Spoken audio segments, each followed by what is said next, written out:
Welcome to One Word a Day. I'm Sophie, your pilot into the universe of Chinese. And let's unpack another miǎo. It not only looks similar, not only look likes, but they sound the same. Another miǎo. Okay. Now we are missing the I. We have 3 episodes with I, with fewer I means impaired vision. However, the form factor of impairment.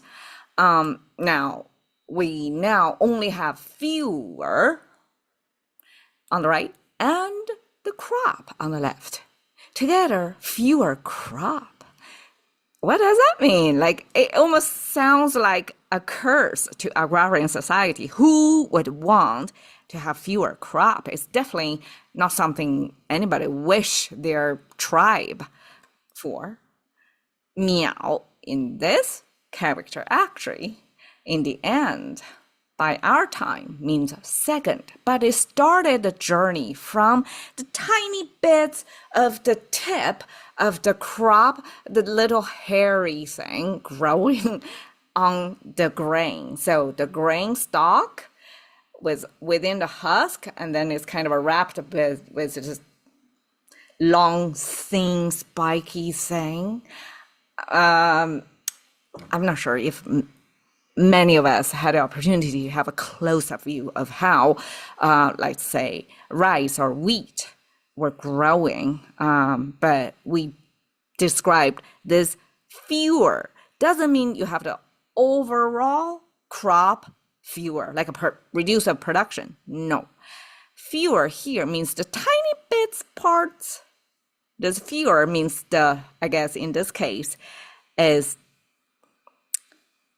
it means small, actually. It means the size is small. And the smallest part on that crop would be the very tip end of that hairy looking thing. That's called the grain stalk.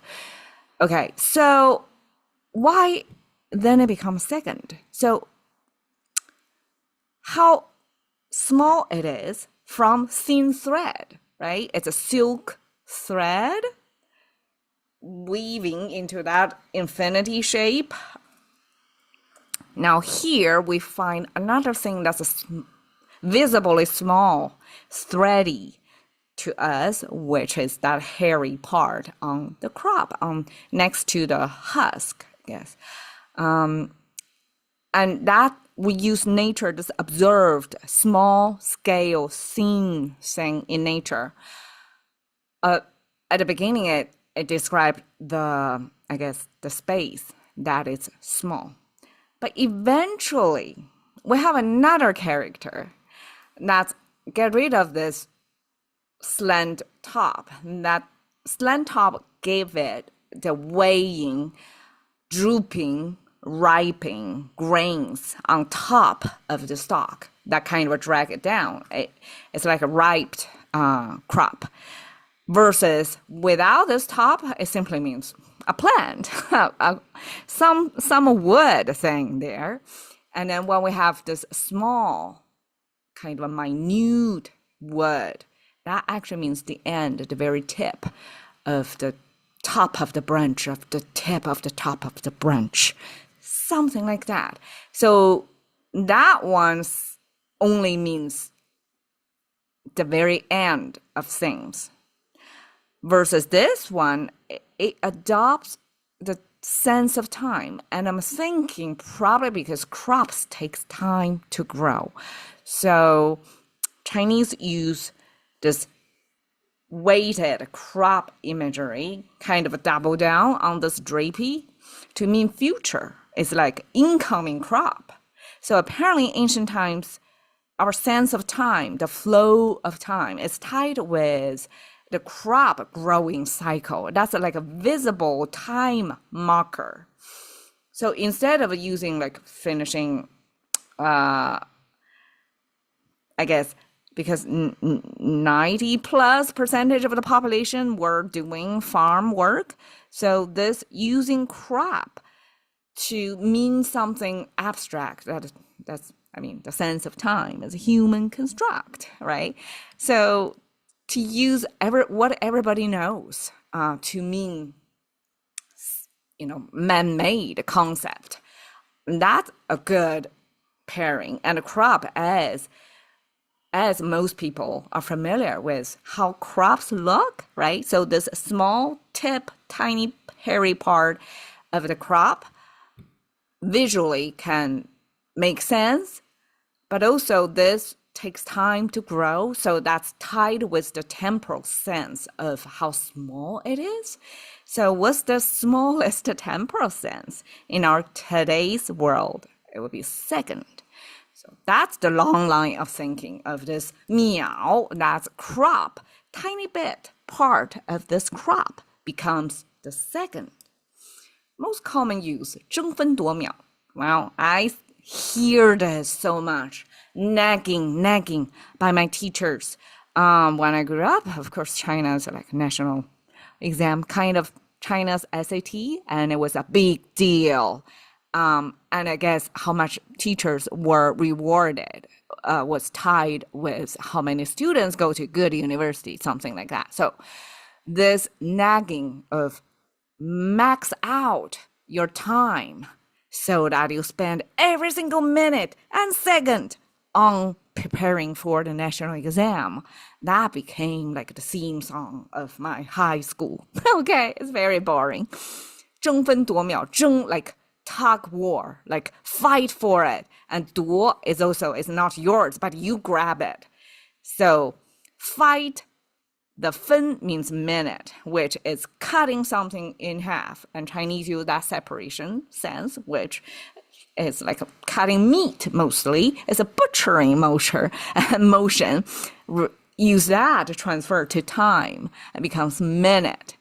And then you fight for the minute and grabbing the second. Like every second pass by, you have to keep grabbing. Oh my, this is the visual. This is the intensity that teachers were trying to instill in every student. And of course we know it's not so scientific. You cannot not give your brain a break from all that craziness, right? So 争分夺秒, I heard it so much times. It's 秒 becomes like the anchor point of that. Like don't miss any second. All right. 秒杀. This is a contemporary expression. 秒杀 means instantly. 秒 here is the smallest time unit, right? In our everyday, of course, if you're a runner, it's like after second, you have microseconds, milliseconds, I guess. Unless you're working in that accuracy level for everyday life. Second is the smallest unit. So 秒杀, 秒, the second is good enough to describe instant. And 杀, okay, with this sign, that means kill, instant kill. Chinese doesn't necessarily mean you instantly murder somebody. It's not homicide. Okay, it's you instantly gained upper hand. So almost like in a business war, 秒杀 some superior product or company instantly monopolize the market. So that's the kind of 秒杀 we're talking about. It's the supreme design of something is like no match, uncompatible, uncompetitable, something like that. Okay, 秒呼, well, 呼 means instant change. So 秒呼 is kind of a flickering sense of in a split second. And 呼 almost like in Chinese we have 忽然. That means all of a sudden. So there is a surprise factor in there. And 忽 almost means unexpectedly, like you suppose all of us have a certain inertia, right? Inertia and autopilotness in life.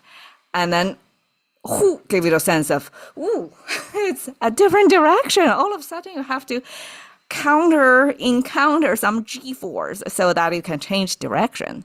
And that's the sense who gave you. It's related to how your heart feels. It's like, surprise. And 秒呼 gave you the sense of this quick change in a split second. That's the best English counter for 秒呼. Okay, here we kind of have a close-up view of this tiny hairy thing on top of the grain stalk. And that's what it started with, miǎo, visually. And eventually Chinese incorporate that into the minute minute sense of like it's smaller than minute. It becomes our second miǎo. Thank you for your time. See you another day.